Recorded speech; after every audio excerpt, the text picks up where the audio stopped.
How do I tell my best friend, both F20s, that I want to stop exchanging Christmas presents? Throwaway account. Too long didn't read. At end. My best friend is a really great gift giver. I know that she plans gifts really far in advance and always dedicates so much time and thought into them, and I am so grateful for every gift I have ever received because I know how special they are. She'll often take something small I said from years back and make a really meaningful thing out it, and I know she enjoys gift giving and it is clearly one of primary ways she communicates her love for me and others. I just can't keep up. I've never been a really good gift giver. I often really struggle with forming ideas for upcoming celebrations, and until I'm really under the pump, I come up empty-handed until I find something just alright or I repeat a similar shtick of reasons why I value you presents. This just means that I feel so much stress every time I have to celebrate her birthday and Christmas, especially because I would have received something completely out of this world. I really just feel like my gifts pale in comparison. It's getting to this stage where we've been exchanging presents for 8 years and I'm honestly just starting to feel like I'm running out of steam to keep up and continue thinking of other ideas. It is also hard because I'm neither here nor there when it comes to receiving gifts. I can recognize the hard work and love,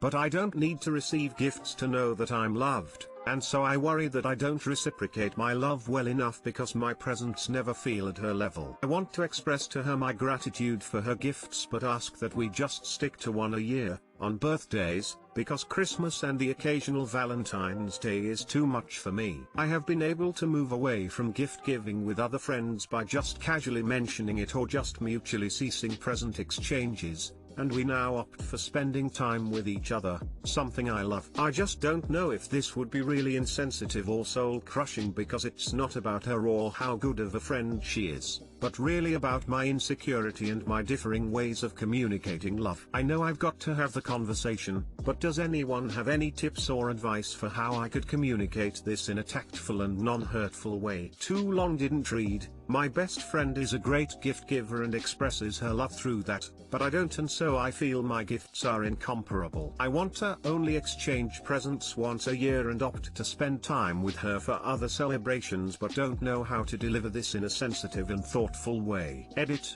Thank you all so much. I'm trying to get around to reading all the comments but I just want to say that I appreciate everyone's perspectives and input. It's really been helpful for me to consider different ways of having the conversation and problem solving our way to a more mutually agreeable situation. Also, yes, she's definitely the Leslie Knope in this instance. Maybe I could suggest No Presents 2020 ha ha ha, please laugh. Hey, guys, this year has been unusually rough on everybody's mental health, including mine. I want to suggest that instead of physical gifts this year we do something special together to celebrate our friendship, like ice skating / spa day / wine tasting / etc. Suggest the activity you most would like to do but have a backup just in case. I can start doing the research now and we can try to plan it for early December. Oh, this is actually a really nice way to transition out of gift giving and into spending time. Thank you so much for this suggestion.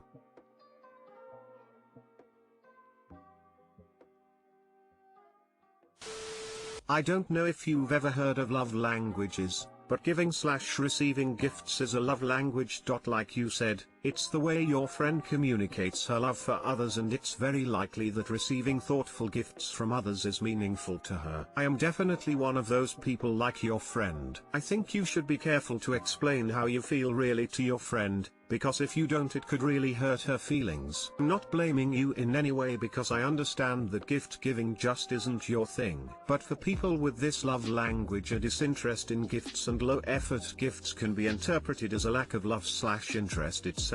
Like I said, please explain how you feel to her carefully and in depth, and acknowledge that you are grateful for her gifts. Like someone else mentioned, Maybe suggesting spending quality time together as an alternative is a good idea to emphasize that you still love and value her. If she insists on still giving you gifts without getting one in return, please consider letting her do that. As someone with this love language, it took a while for me to accept that giving gifts isn't the way everyone expresses love, and I had to accept that low-effort gifts from friends didn't mean they didn't love me because they show they love me in other ways. Giving them gifts they love brings me so much happiness anyway. Hopefully after you discuss this with your friend she'll understand too.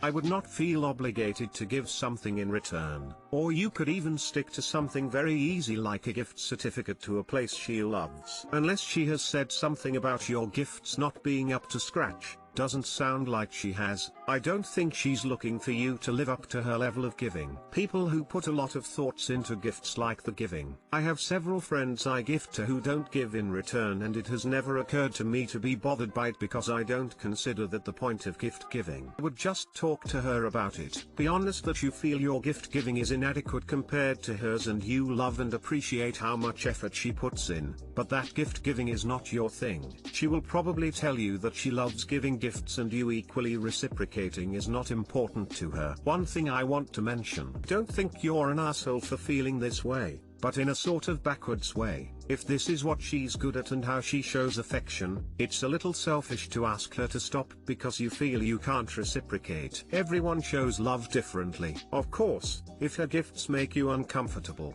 of course you can ask her to stop. But if you're just stressed because you can't give in the same way, let her keep doing it and work on taking the pressure off yourself. This is literally the plot of a Parks and Rec episode. Leslie is super thoughtful and over the top and Ben and Anne can't keep up. Season 5 episode 19. Watch it for some good ideas on how to navigate your situation. Haha, read this post and thought, is this being written by Anne? The boat today I fucked up tropical fish. Personally I sound like your friend. I love giving people gifts and it brings me so much joy than actually receiving a gift. Not to say I don't appreciate presents, because I do very much, no matter how pale they seem in comparison. Giving a gift means more to me than just spending money on someone I love, and if my friends felt they couldn't keep up I would want them to talk to me about it, but please keep in mind that she may enjoy the act of gift giving and not be bothered by the kinds of gifts you get her, as at the end of the day you have thought about her. It makes me happy just to know someone has thought about me rather than what the gift actually is. I honestly wouldn't think too hard into it about not getting her gifts of the same level, as we are all different. She probably loves you just for thinking about her and getting her something. It would definitely upset me if my friends didn't want to accept anything from me in terms of gifts, as it really is the way I process my affection and love for people. Hope it works out for you, but communication is key with keeping a good friendship alive. X.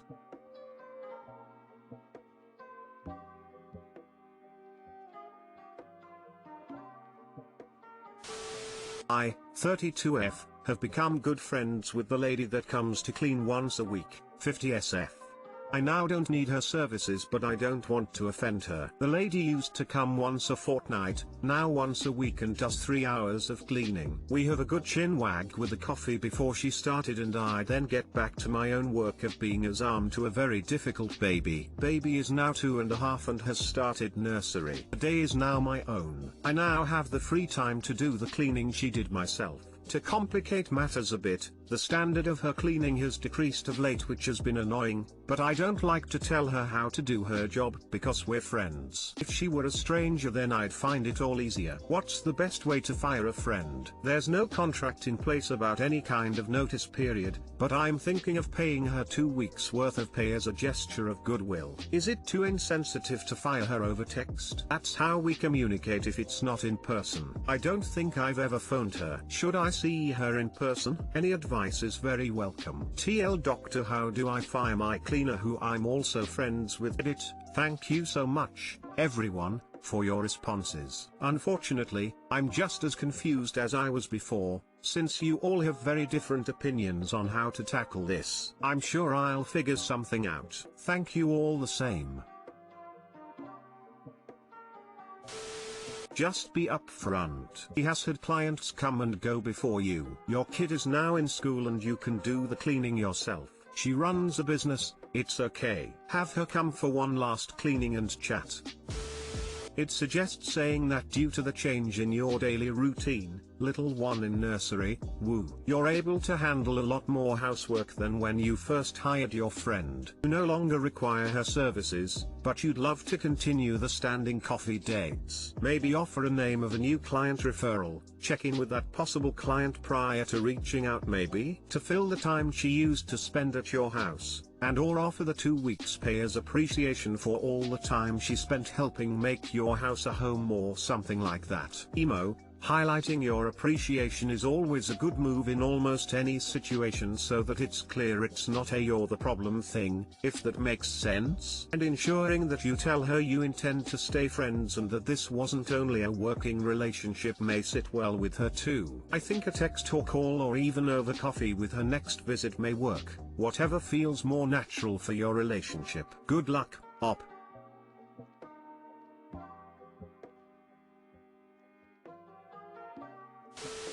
Don't fire her over text. She's aware of your child being in nursery school. She understands she isn't needed at the same level, is probably expecting the change. Offer to check with your neighbors to see if anyone else could use her, but that you'd like to stay in touch and get together for coffee if she has time. You may be surprised to find out that your friendship is more related to the job and will not continue in the future. Book one more clean and tell her it's your last. Baby is going to nursery now, so it's not in the budget. Ask where you can give her a glowing review and wish her the best. It's business, smiled diplomatic and kind but no guilt. I wouldn't go with the budget lie. You don't want her to offer a lower fee, or ask about it, or see that you've bought something new and fancy and know you're lying. Why not just be honest and straightforward? I, 35F, am struggling with my boyfriend's, 31M, slack job hunting and I'm worried about our future. My, 35F, boyfriend, 31M, and I have been together for a year, moved in together 2 weeks ago. When we first met, he was working in a cafe with a master's degree in sustainable energy, environmentalist, hubba, and an undergrad in chemical engineering. He told me that he was really disheartened with job hunting, that he tried to get a job for ages after his master's and that he was unsuccessful. He felt it was because he is introverted and awkward in interviews and because English is his second language and he never met the strong communication skills component of the roles. Sustainable energy is not a massive industry where we live, and the roles are largely consulting, which does not suit him at all, so to me, it looked like it was a bad match from the get-go. Fast forward to COVID, he loses his hospitality job. We go into lockdown and he decides to do a 3-month software engineering intensive course with a well-known training provider, who has a reputation of getting virtually all of their grads to work. He loves it, he does well, and he finished in early August. He was paired up with a job coach who helped him with his CV/resume and LinkedIn profile, and even got connected with the industry. His homework was, apply to 10 jobs a week. 2 weeks in he hadn't done almost anything, saying he was paralyzed by his lack of confidence and bad experience in the past. He had saved jobs, many of which did not match, different cities, mid-senior level roles, which baffled me. At least he hadn't wasted time applying to any. I sat with him, reviewed and improved his profile. I actually love this stuff, and helped him apply to 8 jobs in the one day. I gave him cover letter templates and the lot, some clear guidance on how to keep on track. I also recommended he speak to a psych about his anxiety and discuss medication options with his doctor if he's struggling this much. Tough times. He did both, which I'm proud of him for, and I left him to it. A month later he's really down, telling me his peers are getting jobs and he is not. I ask him how many roles he has applied for, and he tells me 4 in 4 weeks. I dish out some tough love and tell him people don't give away jobs, you have to hustle, and 4 is not 40, and he is self-sabotaging if he keeps avoiding it like this. Note, a $15,000 loan for his course is commencing mandatory payment in November. So he hears me and starts applying for more, and has been consistent now for a few weeks, doing well actually, and starts getting interviews, imagine. So now, we are at the interview stage. I've heard him, thanks COVID working from home, and I know there are areas he has to work on. I have hired dozens of people, so I have learned a lot. I make suggestions to him on preparing tactics, and literally every time, and I mean every time, he just crumbles and says he hates it and it's too much and I am stressing him out. Or he goes silent. I managed to sit with him and help him write down common questions and answers for a graduate developer, which seemed to be more painful to him than a lobotomy. This week, he had an interview on Wednesday afternoon and he confides in me Tuesday night that he's feeling really anxious about it and that he just wants a job already and he's afraid he will never get one while he's sitting on the couch playing video games. FML. I am really frustrated by this point, and I basically tell him that action is the antidote to anxiety and maybe he should spend some time preparing. I offer to sit with him and dry run. I remind him of all the other prep that helps. He goes silent. I, admittedly, harshly, repeat my hustle comments from conversation past. If you want it, mate, you have to frickin' work for it. He gets mad at me and goes quiet for the rest of the day. This is our first real fight, TBH. At the end of the day, he tells me what he needed at that moment was reassurance and comfort, not criticism. He tells me he's not like me and my friends with practicing in front of the mirror, etc. I apologize and say I'll work harder to be supportive in the way he needs. He gives me an overview of the interview, says it went well, summarizes what he said, and there was one thing that he said which was not a good answer and it killed me to hear it. If I was on a panel and someone said it,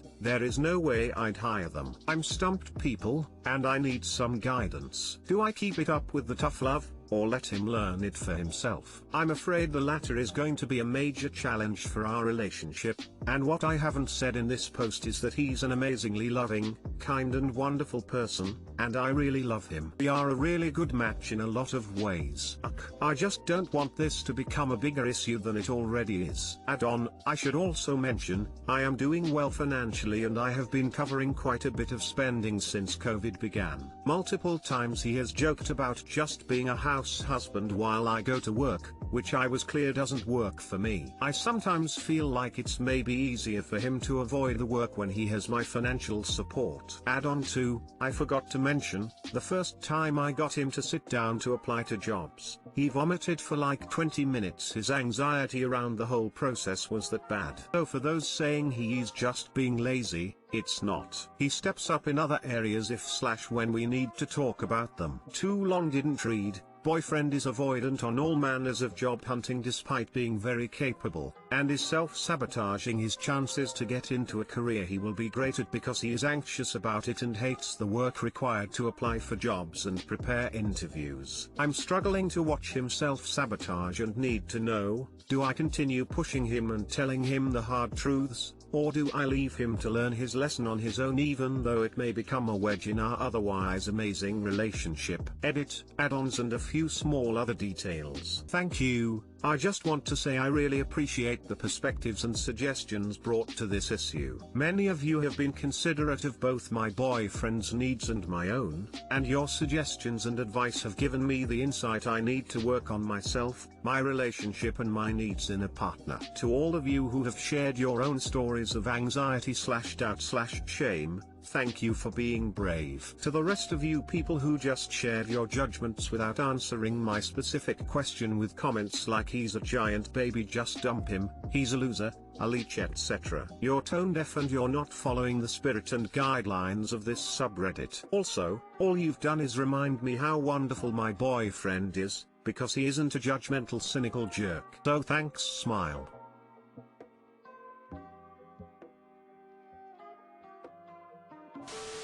I wonder what he said that was an interview killer. I know when I am down, having someone tell me what to do is not useful nor helping my self-confidence. I am not an advice giver to my friends and family, for I hate getting unsolicited advice myself. I do offer support. He has already told you what kind he needs. He has asked for empathy, reassurance and comfort. Give that to him. Using an analogy, Usually it is not a good idea to be the partner to teach their partner to drive. What happened to his job coach? Plus what happened with his psych doctor? I assume you two live together. I would wonder if he has a financial deadline, i.e. limit when he can no longer pay his way. I would suggest that besides giving the support he asked for, determine with him when he has to find something / even if it is working below his education, i.e. in the cafe like he was doing before.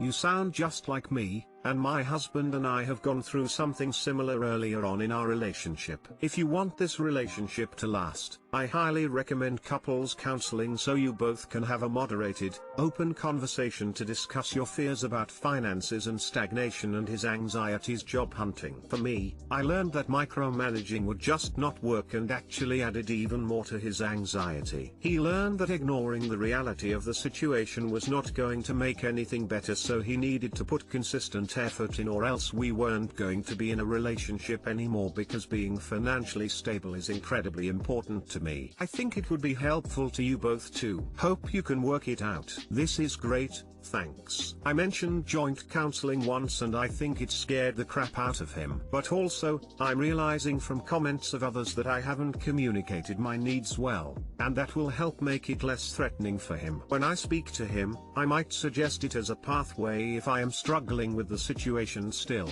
so it's more about me.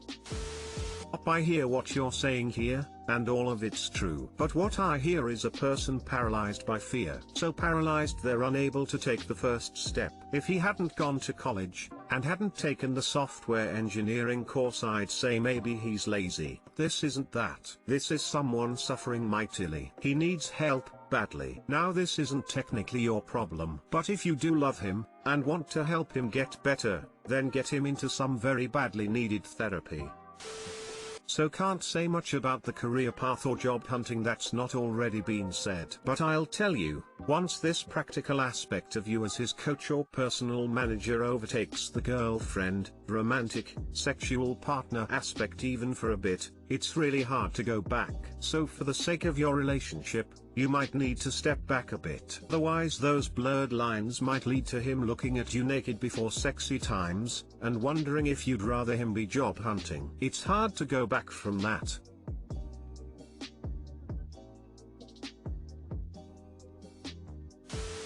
Would your husband describe himself as a perfectionist? His behavior is extremely familiar to me as someone who struggles with anxiety surrounding the idea of failure. He's clearly smart and capable given his level of education, but many people who succeed in academia find that after they graduate and enter the real world that doesn't provide the same structure that has allowed them to consistently excel, they crumble. Especially as he's had bad experiences before, he may be feeling like any action he takes is just going to result in more failure, so he'd rather not try at all. I really think he would benefit from speaking to a therapist. He needs tools to overcome his paralysis, and you helping him with the actual nitty-gritty of applying is unfortunately not going to address the underlying issue. I would also look up intrinsic perfectionism versus extrinsic perfectionism. The former is based on personal growth and focuses on failure as a learning opportunity, whereas the latter is based on other people's perceptions and causes a shutdown when encountering failure. If he can reroute his thinking to rely more on intrinsic value, I think it will really help.